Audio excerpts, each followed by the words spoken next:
So these are the numbers. Earlier in December, University of Pennsylvania swimmer Leah Thomas crushed the competition and broke 2 female national records in the Zippy International. And Thomas wins automatically qualified the swimmer for the national championship meet in Atlanta in March 2020. The problem? Thomas is biologically a guy, biologically a guy, okay, and is a guy at this very moment. In September, Aaliyah McLean won the MMA debut in the second round upon using a rear naked choke against Clinny Provost. McLean is the second transgender woman to compete in the MMA and said, "I want to pick up the mantle that Fallon put down." For reference, Fallon Fox is a transgender MMA fighter who fractured an opponent's skull in 2014. We have these transgender guys going into MMA fights with girls. We have a transgender that broke and fractured an opponent's skull in 2014. Can we let that sit in? We have an MMA fighter that's a guy fighting girls that fractured a girl's spine. And you want this to continue? Disgusting. Progressives hail these victories as progress for the trans community. And Thomas stated in an interview with the Swam that the International Olympic Committee, the IOC, guidelines for intersex and trans athletes are fair. Of course, therein lies 2 questions. What are the guidelines and what are they for? In fact, fair.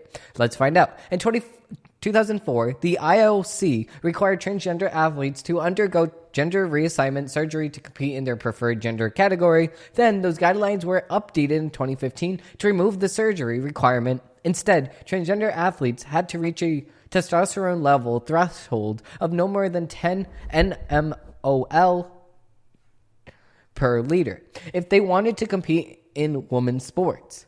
However, earlier in 2021, the IOC further refined its guidelines to remove the testosterone threshold requirement and allow intersex federations to establish requirements. The guidelines state that the IOC is therefore not in a position to issue regulations to define eligibility criteria for every sport, discipline, or event across the very different national jurisdictions in sports systems. In other words, there's no longer universal guidelines when it comes to trans athletes. Still, while there is no longer universal guidelines, the National Collegiate Athlete Association, the NCAA, has rules for trans athletes competing in college sports. Specifically, NCAA guidelines state that if a male wants to compete in women's sports, he must first complete 1 year of testosterone suppression medication. Unfortunately, that therapy doesn't level the playing field, obviously. According to a recent study by the British Journal of Medicine on the effect of gender-affirming hormones on an athlete performance among transgender women and transgender men. Even after 2 years of hormone treatment, trans women were still 12% quicker than their female counterparts, trans women being an actual guy. Furthermore, a study published in the Journal of Endocrine Practice found that only 1/4 of trans girls that transition to, trans women, so actual guys, treated with oral ceprolone, a testosterone blocker, and oral estrogen therapy could lower their testosterone levels to the usual female psychologic range. Indeed, the study found that 75% of trans women, guys that are girls or pretending to be girls, fail to suppress their testosterone through medical intervention alone. Another study by sports scientist Tommy Lundberg and published in the National Library of Medicine found that trans women, guys that are pretending to be a girl, generally retain their strength levels after 1 year and maintain an edge in strength over cis women. Cis women being actual girls. What is a woman? Lundberg stated to the DW. Daily Wire. The big problem right now is that the hormone therapy itself doesn't really remove the advantage to an extent that you can claim that fairness has been achieved. Okay? And actually, the IOC states that the overriding objective is and remains the guarantee of fair competition. That's what they say in their guidelines. So what's the problem right now? They don't go hand in hand. Indeed. In another PubMed study released in early 2021, researchers found that the performance gaps between males and females become significant at puberty.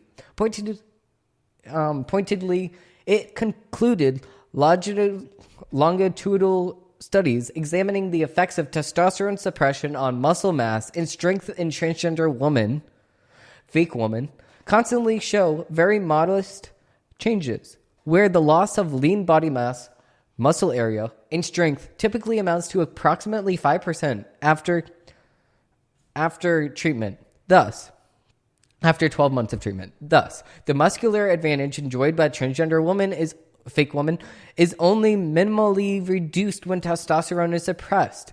Sports organizations should consider this evidence when reassessing current policies regarding participation of transgender women in female category of sport. After Leah Thomas dominated the 200-meter freestyle with a time of 1:43, the swimmer allegedly bragged that it was so easy. I was cruising. Further, one of Thomas's teammates said about females competing against Thomas, they feel so discouraged because no matter how much work they put in, they're going to lose. Usually, they can get behind the blocks and know that they outtrained all their competitors,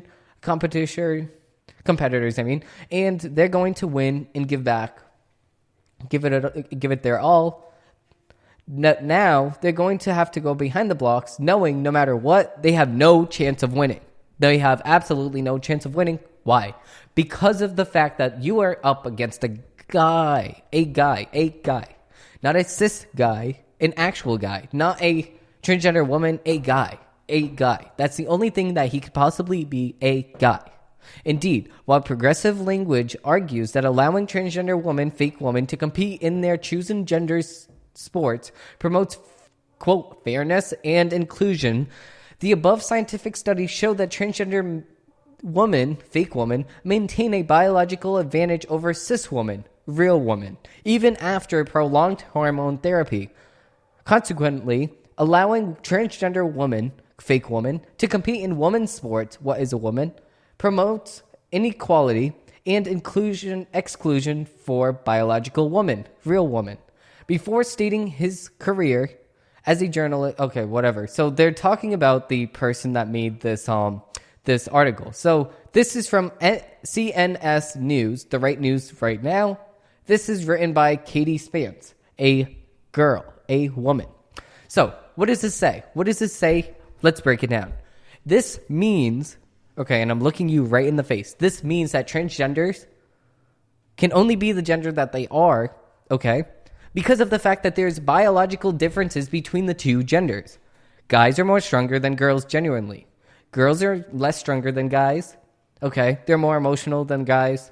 There's biological differences between the two. Girls can have babies, women can have babies, guys cannot. Okay? Girls have the egg to produce the baby. Guys have the sperm.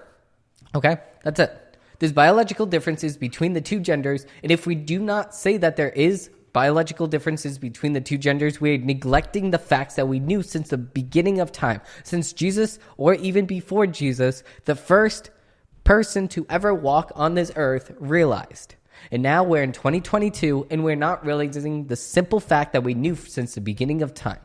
Now, without further ado, let's get into a dozen takes. Because you know why? Because we're leaving that. Because you know why we are leaving this? On that note, because I proved my point. Now I'm going to let these people battle it out in the comments. Because I proved my point. So now guys, battle it out in the comments. What do you think? Because we saw what people think about Sam Smith being a non-biological girl I don't even think that whatever the hell Sam Smith is, a they, them, guy, girl, attack helicopter, whatever the hell Sam Smith thinks that he is. I saw the, quote, wrath of the left when I reacted to his disgusting, unholy video. Hey, were you really going to click off this video before leaving a like and subscribing down below? Wow, so rude.